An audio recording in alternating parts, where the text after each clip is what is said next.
Municipal కిరికిరి ఎట్లాగొట్లా ఒడిసింది. ఇక ఇప్పుడు గ్రేటర్ టార్గెట్ గా తడాఖా రాజకీయం పదునెక్కుతోంది.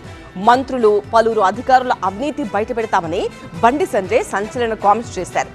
ఆ స్థాయిలో రెస్పాన్స్ రాలేదు, కానీ అదంతా ట్రాప్ గేమ్ అంటుంది కాంగ్రెస్. మరి మంత్రుల అవినీతిపై బీజేపీ దగ్గరున్న ప్రూఫ్స్ ఏంటి? ట్రాప్ అనడం వెనుక కాంగ్రెస్ లాజిక్ ఏంటి? గ్రేటర్ హైదరాబాద్ విభజన ఎవరి కళ్లలో తృప్తి కోసమని రేవంత్ సర్కార్ను ఘాటుగా ప్రశ్నించారు కేంద్ర మంత్రి బండి సంజయ్. అంతేకాదు తెలంగాణ మంత్రుల అవినీతి చిట్టాను బయటపెడతామన్నారు. మంత్రుల అవినీతికి వంత పాడుతున్న అధికారుల కథల్ని కూడా లిస్టౌట్ చేస్తామన్నారు. ఆరోపణలు కాదు, మంత్రుల అవినీతికి సంబంధించి పక్కాగా వీడియో, ఆడియో ఆధారాలున్నాయన్నారు. ఇంకా సేకరిస్తున్నామన్నారు. మీ బండారం అంతా చిట్టా మా దగ్గర ఉంది, 100% చిట్టా ఉంది, ఇంకా తీస్తున్నాం. ఇలా కాంగ్రెస్ పార్టీకి సంబంధించిన ప్రభుత్వానికి సంబంధించిన మంత్రులు పడుతున్న అవినీతి సంబంధించి అన్ని ఆధారాలు సేకరించినాం, ఇంకా సేకరిస్తున్నాం, పక్కా సేకరిస్తున్నాం. వీళ్లకు కొంతమంది ఐఏఎస్ అధికారులు వీళ్ళకి చెంచాగిరి చేస్తూ మధ్యవర్తిత్వం వహిస్తూ వారు సంపాదించుకుంటూ వీళ్లకు ఆదాయాలను కూర్చిపెడుతూ ఏ విధంగా అక్రమాలు పడిపోతున్నారో వాళ్ళ రిపోర్ట్ కూడా ఉంది. తెలంగాణ మంత్రులు అవినీతికి పాల్పడుతున్నారని కేంద్ర మంత్రి బండి సంజయ్ చేసిన వ్యాఖ్యలు రాజకీయంగా అగ్గిరాజేశాయి. ఎవరా మంత్రి, ఎవరా ఆఫీసర్, ఏమా కథ, ఎవరెవరు ములాఖతై ఎక్కడ ఎప్పుడు ఎలాంటి అవినీతికి పాల్పడ్డారు, ఏ స్థాయిలో అక్రమాలు జరిగాయని పబ్లిక్ డొమైన్ లో చర్చ జోరందుకుంది. మంత్రుల నుంచి ఎలాంటి రెస్పాన్స్ కనిపించలేదు. అయితే PCC chief Mahesh Goud, whip ఆది శ్రీనివాస్ రియాక్ట్ అయ్యారు. బాధ్యతాయుతమైన కేంద్ర మంత్రి హోదాలో బండి సంజయ్ అలా మాట్లాడడం సరికాదన్నారు.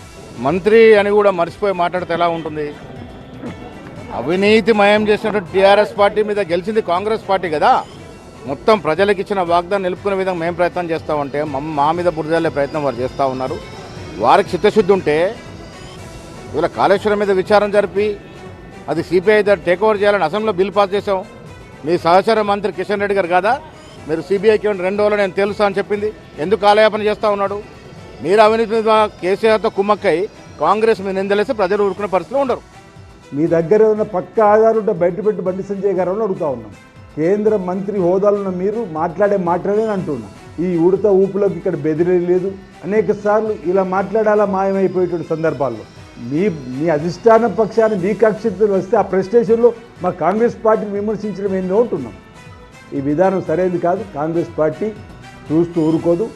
బీఆర్ఎస్ తో కుమ్మక్కైన బీజేపీ కాంగ్రెస్ పైన నిందలు వేయడం సరికాదని మహేష్ గౌడ్, ఆది శ్రీనివాస్ కౌంటర్ ఇచ్చారు. మరి బండి సంజయ్ వ్యాఖ్యలపై ఆ స్థాయిలో మంత్రుల రియాక్షన్ ఏది? రెస్పాన్స్ ఎందుకని లేదనేది మరో చర్చగా మారింది. స్పందిస్తే భుజాలు తడుముకున్నట్టు అవ్వను వచ్చనే డౌటా, మౌనం వహిస్తే అర్ధాంగీకారంగా అనుమానించరు వచ్చని సందేహాలతో పరేషాన్లో పడ్డారా అని టాక్ చక్కర్లు కొట్టింది. అయితే అంత సీన్ లేదు. అవినీతి ఆరోపణలు చేయడం అనేది ఓ ట్రాప్ గేమ్. ఇలాంటివి రాజకీయాల్లో ఎన్ని చూడలేదు. ఇవన్నీ మామూలే. అలాంటి ట్రాప్ లో మేం చిక్కమనే ఆఫ్ ది రికార్డ్ మాటలే కానీ మంత్రుల నుంచి డైరెక్ట్ రియాక్షన్ ఇంకా తెరపైకి రాలేదు. పీసీసీ చీఫ్ మహేష్ గౌడ్, ఆది శ్రీనివాస్ మాత్రం బండి సంజయ్ వ్యాఖ్యలపై స్ట్రాంగ్ కౌంటర్ ఇచ్చారు. మరి మంత్రుల అవినీతి లింకుల్ని డొంకల్ని బీజేపీ విత్ ప్రూఫ్ నిజాలను తెరపైకి తేబోతోందా, లేదంటే కాంగ్రెస్ నేతలన్నట్టుగా ఇదంతా కేవలం పొలిటికల్ ట్రాపింగ్ ట్రాకేనా? నిజానిజాలేంటో వేచి చూడాల్సిందే.